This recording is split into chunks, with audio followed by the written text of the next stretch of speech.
Well, good day, good people, and welcome to a new Web Dev Hero tutorial. In this tutorial, we will talk about three operators that are called not, and, or. Now, in the last tutorial, part 7, if you haven't checked it out yet, do so now. We talked about the and operator but since there is still some stuff to know, and since it's closely related to not and or, we'll talk about it again now. Let's dive right into it. And first of all, they are logical operators. And you have to be aware of something called precedence rules, because like in math, there are some operators that get executed first and some that are going to be executed after the others. And this is important for the outcome of your SQL query. Pretty clear, right? Now I have prepared some examples for you, of course, and this is going to show you what I was just talking about. We're gonna go ahead in the order that I told you. We will start with the not operator. What does it do? Well, like you could imagine, it's... What's going on here? As you imagine, it does negate a certain statement. Okay, I don't know why this is green here now. It looks like it's commented out, but it's still working. Nevertheless, we select the first name and the hire date from our employees table. And we look for where the first name is not like A and then the percentage sign. This is a wildcard. We talked about this in one of the last tutorials. So basically, we're looking for every entry where the first name does not start with an A. And this is what we get. So we start with Brittany, Bruce, and so on. So with everything the not operator did here is to negate our wildcard. Now, if you erase it, then we look for everything that does start with an A, so the exact opposite, and we get all the names that start with A. Pretty straightforward, I'd say. Let's continue. I made some more examples for you. Again, okay. And here we select the first name and the hire date again. And we look for everybody who is not named Brittany and Bruce, which means in this set where the first name is not in Brittany or Bruce.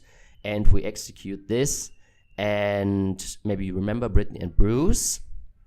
We have A, and they should come here, but they don't, so we only have Charles here after Anthony. So Brittany and Bruce are gone because we were looking for a set where they are not in.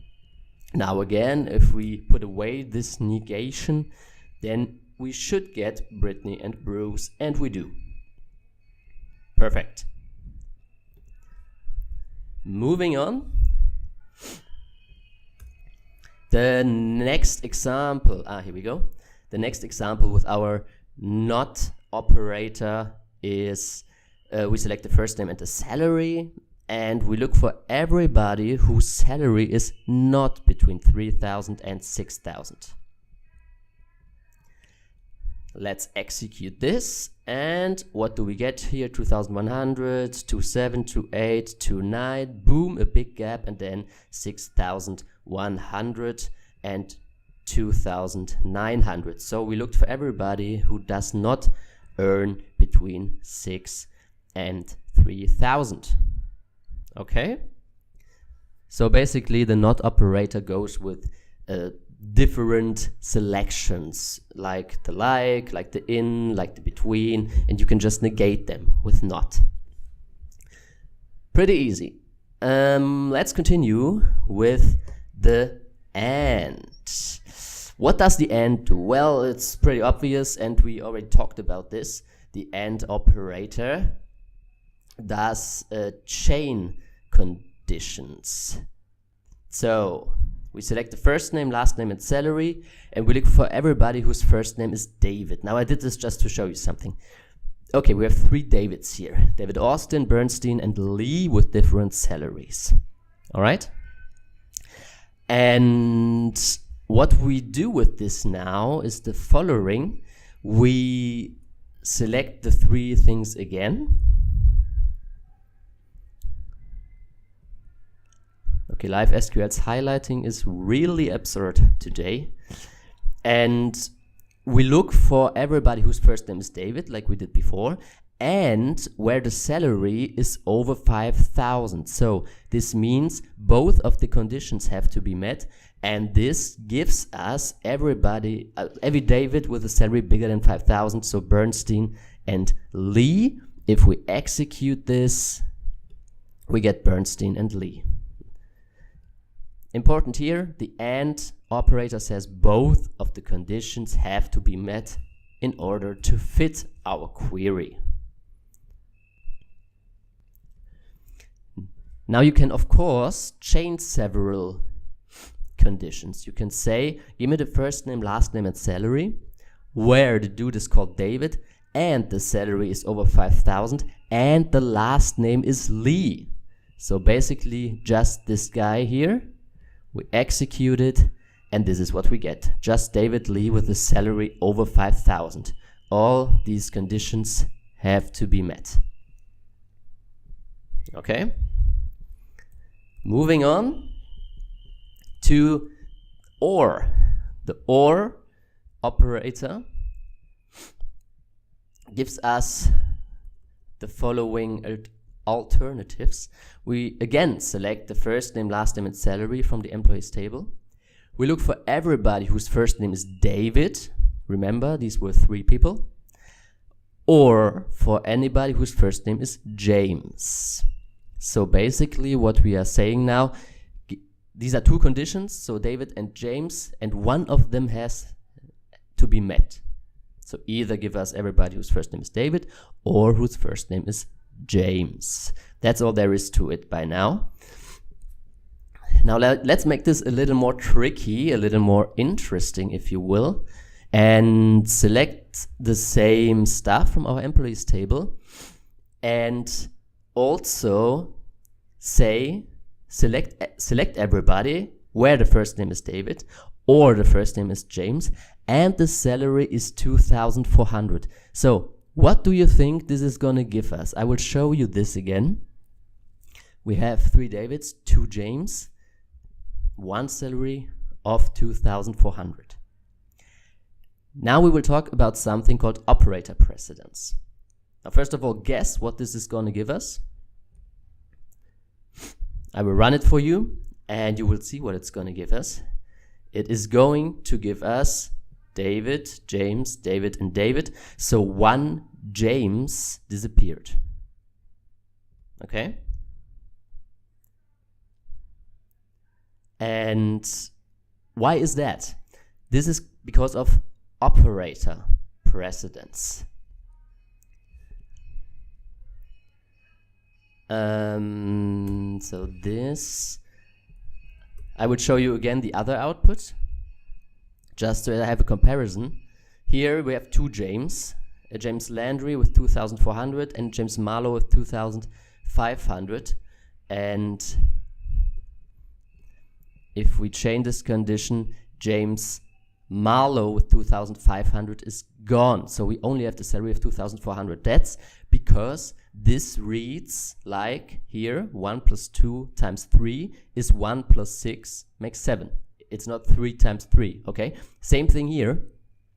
We have precedence, and this means that some stuff gets executed first. Yeah, please subscribe, of course. If you learned something until now, subscribe to my channel. And these are the operators that get executed first. So not has a higher priority than and has a higher priority than or, which means that and gets executed first. Now, of course, you can use parentheses to override these rules. Like in math, you could also override the basic rules. Let's see what it does now. So not and or. So the and gets executed first, which means the first name James and salary equals 2,400 are chained together, like it would be a multiplication sign. So we are only getting James with a salary of 2,400. This is together. You can imagine it like that. And on the other hand, the first name is David. So this is how you should read it, because the and is stronger than the or, if you will, and this sticks together. Now, if you want to override this, of course you can, but here, we'll do this in a second. Here, just bear in mind that James has to have a salary of 2,400, otherwise it will not be selected, or the name has to be David. Let's comment this out and overwrite this.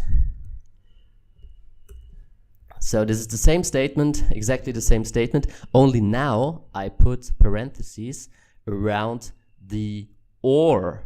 So we look for everybody where the first name is David or the first name is James, and then the salary has to be 2,400, and this will root out everybody except for James, because he was the only one with a salary of 2,400, because this is a mandatory condition now. So the record to be searched for has to have a salary of 2,400.